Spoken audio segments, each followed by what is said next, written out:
எனது அருமை தோழர்களே, இவற்றையெல்லாம் நாம் முன்னிறுத்துகிற போது நம்மை பலரும் சீண்டுவார்கள், தூண்டுவார்கள்.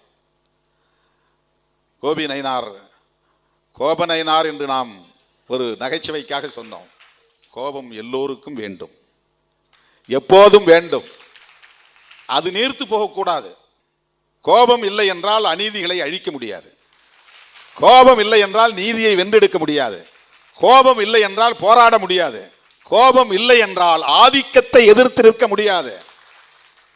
கோபம் தேவை. ஆனால் அதை எப்படி கையாளுவது என்பதில் தான் பிரச்சனை. அதை சேமித்து வைக்கக்கூடிய வல்லமை நமக்கு தேவை.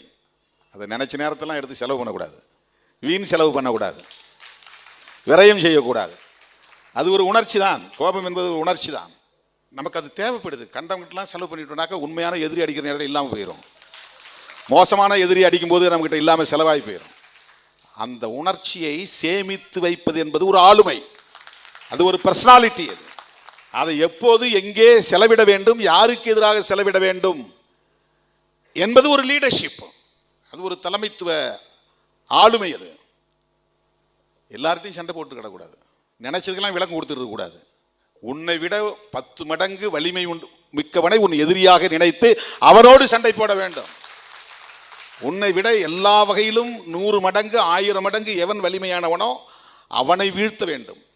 உண்மையாக மனித குலத்தின் பகை எதுவோ அந்த பகையை வேறறுப்பதற்கு நமக்கு வலிமை தேவை. வலிமை என்பது கோபமாகவும் இருக்கும். வலிமைங்கிறது கோபமாகவும் தான் இருக்கும். எல்லாம் இருந்தும் கோபம் இல்லைன்னா நீ ஒன்றுமே பண்ண முடியாது. எல்லா உணர்ச்சிகளும் தேவை. உணர்ச்சிகளை எவ்வாறு கையாளுவது என்பது ஒரு அறிவாண்மை. அறிவும் உணர்ச்சியும் சேர்ந்தது தான் ஆளுமை, அதுதான் பர்சனாலிட்டி.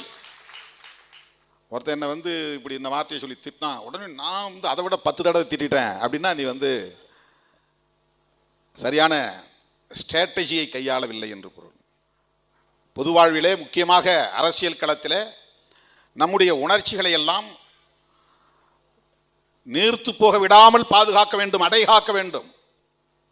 சில பேர் கட்சியில் ஏன் அவன் மேலே நடவடிக்கை எடுக்கல, இவன் ஏன் மேலே நடவடிக்கை எடுக்கல, அவன் மேலே நடவடிக்கைன்னு ஒன்றிய செயலாளர் அவனுக்கு கீழே இருக்கவங்களாம் இழுத்துட்டு என்கிட்ட நெருக்கடி கொடுப்பாங்க. அவன் இப்போ தான் வந்திருக்கிறான், முதல் தலைமுறையை அரசியலுக்குள்ளே அடி எடுத்து வச்சிருக்கிறான், இப்படியும் அப்படி இருக்க தான் செய்வான். கற்றுக்குவான். போ, மன்னிச்சு அனுப்பு, பான் பண்ணி அனுப்பு, எச்சரித்து அனுப்பு.